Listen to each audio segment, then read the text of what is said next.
درود پاک پڑھنے کے بے شمار فضائل و برکات ہیں۔ کعبے کے بدرالدجا، طیبہ کے شمس الضحیٰ، صلی اللہ تعالیٰ علیہ وسلم کا ایک بڑا پیارا فرمان ہے۔ میرے آقا فرماتے ہیں جس کا مضمون ہے کہ جو کوئی شخص ایک بار درود پاک پڑھے، اللہ تعالیٰ اس پر اپنی 10 رحمتیں نازل فرماتا ہے، اس کے 10 گناہوں کو مٹا دیتا ہے اور اس کے نامہ اعمال میں 10 نیکیاں لکھ دی جاتی۔ اچھا، بظاہر تو یہ ایک حدیث پاک ہے اور کئی بار سنی ہے، مگر میں اس حدیث کا ایک شاندار ایسپیکٹ، ایک اور جہت آپ کے سامنے رکھنا چاہتا ہوں۔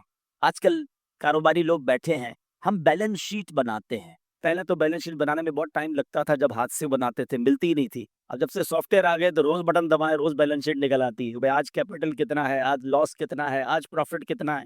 سافٹ ویئر نے لائف آسان کر دی، ورنہ اکاؤنٹنٹ کو 3 دن پہلے کہنا پڑتا تھا جب جا کے بیلنس شیٹ بنتی تھی، ٹھیک ہے نا۔ لیکن ہم بیلنس شیٹ بناتے ہیں اور اس کا طریقہ کیا ہوتا ہے کہ debit side, credit side, plus minus کر کے آپ کا میرا بیلنس کیپٹل سامنے آ جا رہا ہے۔ قرآن کہتا ہے سورہ قاریہ میں فَأَمَّا مَنْ ثَقُلَتْ مَوَازِينُهُ، جس کی نیکیاں کی جو پلڑا ہے وہ بھاری ہو گیا، ہیوی ہو گیا، کیا ملے گا اسے؟ فَهُوَ فِي عِيشَةٍ رَاضِيَةٍ، وہ مزے میں، چین میں، جنت کی نعمتوں میں ہوگا۔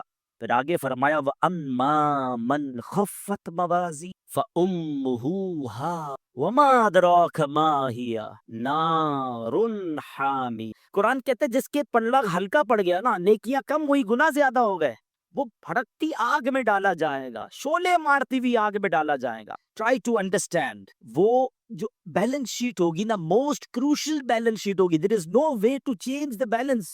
اس دن کوئی طریقہ نہیں ہوگا۔ ادھر تو مثال کے طور پر کوئی بندہ قرضے میں چلا گیا، کسی سے لون لے لے گا، ڈیبٹ سائڈ زیادہ ہے تو کسی نہ کسی کے ساتھ لون لے کر ایڈجسٹ کر لے گا، ادھر لون لینے کی کوشش کی جائے گی۔ روایتوں میں آتا ہے کہ ایک بندہ ایسا ہوگا جس کا ایک نیکی کم ہو، بیلنس ہو جائے گا، اگر ایک نیکی مل جائے تو جنت میں چلا جائے گا، صرف ایک نیکی۔ اب وہ مارا مارا پھرے گا قیامت کے دن، یہاں تک کہ اپنی ماں کے پاس جائے گا کہ ماں جی مجھے ایک نیکی دے دیجئے، میں جنت میں چلا جاؤں گا۔ اس دن ماں ساتھ نہیں دے گی۔ والد بیٹے کے پاس آئے گا، کہے گا بیٹا میرا ایک گناہ لے لے، ساری زندگی تیری خدمت کی ہے، آج ایک گناہ کا بوجھ تو لے لے تو میرا جنت میں جانے کا سامان بن جائے گا۔ مگر نہ باپ بیٹے کے کام آئے گا، نہ بیٹا باپ کے کام آئے گا۔ کیسی نفسا نفسی، بتاؤ اس دن اس شخص کو کتنی حسرت ہوگی کہ جس کی چند نیکیاں کم ہونے کی وجہ سے وہ جہنم میں جائے گا۔ اس کو کتنا یاد آئے گا کہ یار دنیا میں موقع ملا تھا، نفل پڑھ لیتا، تلاوت کر لیتا، ذکر کر لیتا، درود پڑھ لیتا، یا 1 2 4 گناہ ہی کم کر لیتا تاکہ میری جنت میں جانے کی صورت بن جاتی۔ یہ دن آنا ہے۔ اب وہ سینیریو ذہن میں رکھو اور اب اس حدیث کو دوبارہ سنیں کہ درود پاک تو میری بیلنس شیٹ کو ایڈجسٹ کرنے کا شاندار وظیفہ ہے کہ آقا فرما رہے ایک بار درود پڑھو، 10 نیکیاں بڑھ جائیں گی، 10 گناہ کم ہو جائیں گے۔ یعنی میرے نیکیوں کا وزن بڑھانے والا اور گناہوں کا وزن گھٹانے والا وظیفہ ہے۔ تو سچ بتاؤ پھر کتنے درود پڑھنے چاہیے؟ کوشش کیا کریں فضول کاموں سے بچ کر، بہت زیادہ ٹائم اپنے موبائل فون کے ساتھ ویسے ہی گپ شپ میں گزار رہے ہوتے ہیں، لینا نہ دینا پتہ نہیں، ساری سوشل میڈیا کی ویڈیوز دیکھنی ہیں۔ اس کے بجائے اللہ رسول کا ذکر کر لیا کرو، درود پاک کی کثرت کر لیا کریں، انشاءاللہ نامہ اعمال میں نیکیاں بڑھتی رہیں گی اور گناہ کم ہوتے رہیں گے۔ جس نے دنیا میں ایسے حسین اور ایسی رعنائیاں، اتنے خوبصورت مناظر بنائے، جنت جس نے بنائی، اس مالک کی سبحان اللہ وہ کیسا حسین مولا ہوگا۔ پھر آگے چلو، اگر با کمال سے محبت ہوتی ہے تو ہر با کمال کو کمال دینے والی ذات بھی رب کائنات کی ہے، پھر اس سے محبت کیوں نہ ہو۔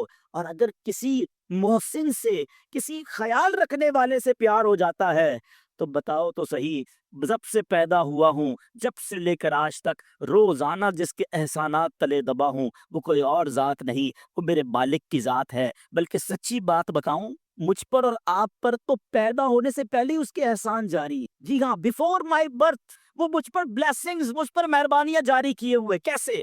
بتائیے، کیا بچے اب نارمل پیدا نہیں ہوتے ہیں؟ بچے پیدا ہو رہے ہیں آج کل، کسی کے ذرا کون سا مرض ہے، کسی کا ایک گردہ ہی نہیں ہے، کسی کا ہاتھ صحیح نہیں، کسی کا پیر صحیح نہیں، کوئی بغیر آنکھ والا، کوئی بغیر کان والا، عجیب عجیب معذور بچے پیدا ہوتے ہیں۔ اللہ تعالی ہمیں اور ہماری نسلوں میں ایسے معذور بچوں سے ہمیں محفوظ فرمائے۔ لیکن میں پورا پیدا ہو گیا، میرے اعضا پورے ہیں، میں دیکھ بھی رہا ہوں، بول بھی رہا ہوں، سن بھی رہا ہوں۔ اس کا مطلب کیا ہوا؟ میرے رب نے میری تخلیق کامل فرمائی۔ ماں کے پیٹ میں جب میری تخلیق ہو رہی تھی، میرے اس کریم مولا نے مجھ پر یہ مہربانی کی کہ میرے کوئی پارٹ آف باڈی، کوئی آرگن آف باڈی کم نہ تھا، میں کسی بڑی بیماری میں نہیں تھا، پیدا ہوتا ہی شوگر کا مریض نہیں ہوں۔ یہ کتنی بڑی میرے رب کی مجھ پہ مہربانی میری پیدائش سے پہلے سے جاری ہے۔ اور سچ پوچھو، اس سے بڑی مہربانی بتاتا ہوں، وہ یہ ہے کہ اللہ نے مجھے اور آپ کو مسلمان گھرانے میں پیدا کر، کسی کافر کے گھر میں بھی تو پیدا ہو سکتے تھے نا۔ روز بچے پیدا ہو رہے ہیں، کوئی کس مذہب والے کے یہاں پیدا ہو رہا ہے۔ میں نے کیا کمال کیا تھا؟ میرا کیا ایسا کمال تھا کہ اللہ نے مجھے مسلمان گھرانے میں پیدا کیا؟ سب سے پہلی آواز جو میرے کانوں نے سنی وہ اللہ اکبر کی اذان سنی، کیونکہ جب میں پیدا ہوا مسلمان گھرانے میں تھا تو میرے کان میں اذان دی گئی۔ بتاؤ، یہ شروع سے مہربانیاں رب کی جاری ہیں۔ تو اگر کسی مہربان سے محبت کی جاتی ہے تو پھر اللہ سے سب سے زیادہ ہمیں محبت ہونی چاہیے۔ اور اب آؤ میں بتاتا ہوں وہ کریم رحمان کیسا ہے، وہ رحیم کیسا ہے، وہ رحمتیں کیسے برساتا ہے۔ اس کی رحمت یہ چاہتی ہے کہ میں اور آپ بخشے جائیں۔ روایتوں میں آتا ہے، حضرت ابو سعید خدری رضی اللہ تعالیٰ عنہ راوی ہیں، اور نبی پاک علیہ الصلوۃ والسلام کی حدیث ہے۔ یہ واقعہ خود نبی پاک نے صحابہ کو سنایا کہ ایک شخص تھا بنی اسرائیل میں، وہ اس نے 99 قتل کیے، حدیث پاک کا خلاصہ ہے 99 مرڈرز۔ اور اس کے بعد اسے خیال آیا کہ یار بہت ہو گیا، کتنے گناہ کرے گا، اب تو توبہ کر لے۔ وہ ایک راہب کے پاس گیا، سو کالڈ مولوی صاحب، اس زمانے کے بھی سو کالڈ ہوں گے، علم تھا نہیں، لکس لائک، بے شک ہم بھی آج کل ہر داڑھی والے کو عالم دین سمجھ لیتے ہیں، بلکہ اب تو بغیر داڑھی والے کو بھی عالم دین کہنا لوگوں نے شروع کر دیا۔ یہ عجب فینومینا چلا ہے کہ جس کی مرضی وہ اسلام کی انٹرپریٹیشن کر رہا ہے اور لوگ اسے سنی جا رہے ہیں۔ اللہ کے بندوں، عالم دین صحیح عقیدے والے سے بات سنو گے تو سمجھ آئے گی۔ یہ حدیث بھی اسی طرف رہنمائی کر رہی ہے کہ کہنے کو وہ کوئی مذہبی آدمی ہوگا، یہ بندہ چلا گیا اس کے پاس، کہا حضرت 99 قتل کیے ہیں، کیا میری توبہ قبول ہوگی؟ وہ بندہ، اس نے کہا خدا کا خوف، 99 بندوں کا قاتل، تیری توبہ قبول نہیں ہونی۔ اس نے اس بندے کو اللہ کی رحمت سے مایوس کر دیا۔ اب وہ پہلے ہی قاتل تھا، اس نے کہا چلو پھر سینچری پوری کرتے ہیں۔ اس نے اس راہب کو بھی مار دیا، 100 قتل کر لی ہے۔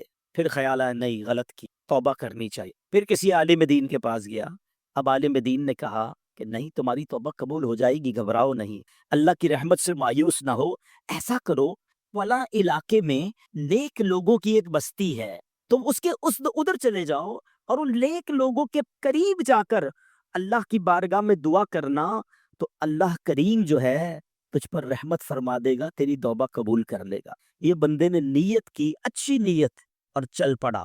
اللہ کی شان دیکھو، راستے میں اس کا انتقال ہو گیا، عذاب کے فرشتے آ گئے، ہم لے جائیں گے، 100 بندوں کا قاتل ہے، رحمت کے فرشتے آ گئے، ہم لے جائیں گے، توبہ کی نیت کر لی، چل پڑا تھا، اللہ سے دوستی کا ارادہ کر لیا تھا، یہ چل پڑا ہے۔ اب دونوں قسم کے فرشتوں میں ایک طرح سے بحث شروع ہو گئی۔ عذاب کے فرشتے کہتے ہم لے جائیں گے، توبہ کی تھوڑی تھی، کیسے نکلا ہی تھا، ارے 100 تو قتل کر دیے ہیں۔ رحمت کے فرشتے کہتے نہیں، اللہ کی راہ پہ چل پڑا تھا، دل میں شرم اور ندامت آ گئی تھی، ہم لے جائیں گے۔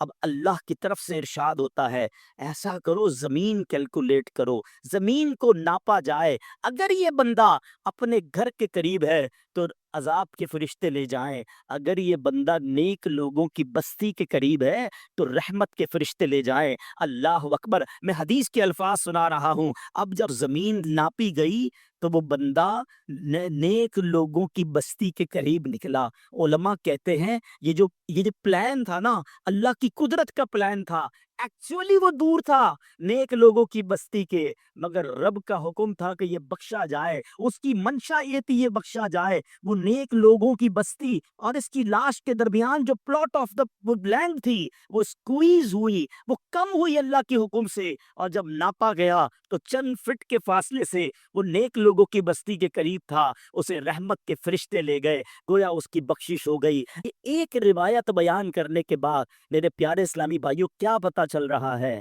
وہ رحیم، وہ کریم، وہ توبہ قبول کرنے والا ہے، وہ معاف کرنے والا ہے، اس کی رحمت چاہتی ہم بخشے جائیں، مگر یہ بندہ ہے جو توبہ نہیں کرتا، یہ بندہ ہے جو اس کی بارگاہ میں سر نہیں جھکاتا، وہ اس سے دوستی نہیں کرتا۔ میرے پیارے اسلامی بھائیوں، اس حدیث سے ایک اور بہت خوبصورت بات سیکھنے کو ملی ہے۔ یہ حدیث پہلے سمجھیے گا، نبی پاک واقعہ سنا رہے ہیں صحابہ کو، اٹ مین سارا کانٹینٹ جو ہے وہ آتھرائزڈ ہے، سارا کانٹینٹ جو ہے وہ زبردست کلیئرڈ ہے، تبھی تو نبی پاک سنا رہے ہیں نا۔ تو آقا نے کیا بتایا کہ لوگوں نے مشورہ دیا نیک لوگوں کی بستی کے پاس جا کر دعا مانگو۔